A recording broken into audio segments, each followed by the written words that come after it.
মালয়েশিয়ার প্রধানমন্ত্রী আনোয়ার ইব্রাহিমের সাথে একান্ত বৈঠক করেছেন প্রধানমন্ত্রী তারেক রহমান।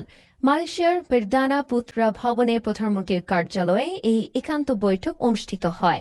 একান্ত বৈঠকের পর দুই দেশের উচ্চ পর্যায়ের বৈঠক হয়। বাংলাদেশ ও মালয়েশিয়ার প্রধানমন্ত্রী এই বৈঠকে নিজ নিজ দেশের প্রতিনিধি দলের নেতৃত্ব দেন। বৈঠকে বাণিজ্য বিনিয়োগ সম্প্রসারণ, জ্বালানি সহযোগিতা, হালাল অর্থনীতি, কর্মী প্রেরণ, শিল্প ও কৃষি, শিক্ষা ও জনযোগাযোগ সহ বিভিন্ন ক্ষেত্রে দুই দেশের মধ্যে আরও সহযোগিতা স্থাপনের বিষয়ে আলোচনা হয়। বৈঠকে পররাষ্ট্রমন্ত্রী খলিলুর রহমান, বৈদেশিক কর্মসংস্থানমন্ত্রী আরিফুল হক চৌধুরী, জ্বালানি ও বিদ্যুৎ প্রতিমন্ত্রী অনিন্দ্যত ইসলাম অমিত, পররাষ্ট্র প্রতিমন্ত্রী হুমায়ুন কবির, অর্থ উপদেষ্টা রাশিদ মাহমুদ তিতুমির, শিক্ষা উপদেষ্টা মাহাদি আমিন উপস্থিত ছিলেন। দ্বিপক্ষীয় বৈঠকের পর আনুষ্ঠানিক যৌথ সংবাদ সম্মেলন করেন দুই প্রধানমন্ত্রী। এ সময় প্রধানমন্ত্রী তারেক রহমান বলেন, মালয়েশিয়ার সাথে সম্পর্ক উন্নয়ন চায় বাংলাদেশ। বন্ধ শ্রমবাজার খুলে দিতে মালয়েশিয়ার প্রধানমন্ত্রীর প্রতি আহ্বানও জানান প্রধানমন্ত্রী তারেক রহমান। মুক্ত বাণিজ্য চুক্তি করতে সম্মত হয়েছে দুই দেশ।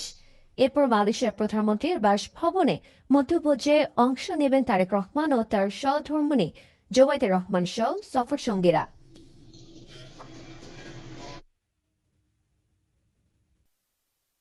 Malaysia is a trusted and long-standing partner of Bangladesh.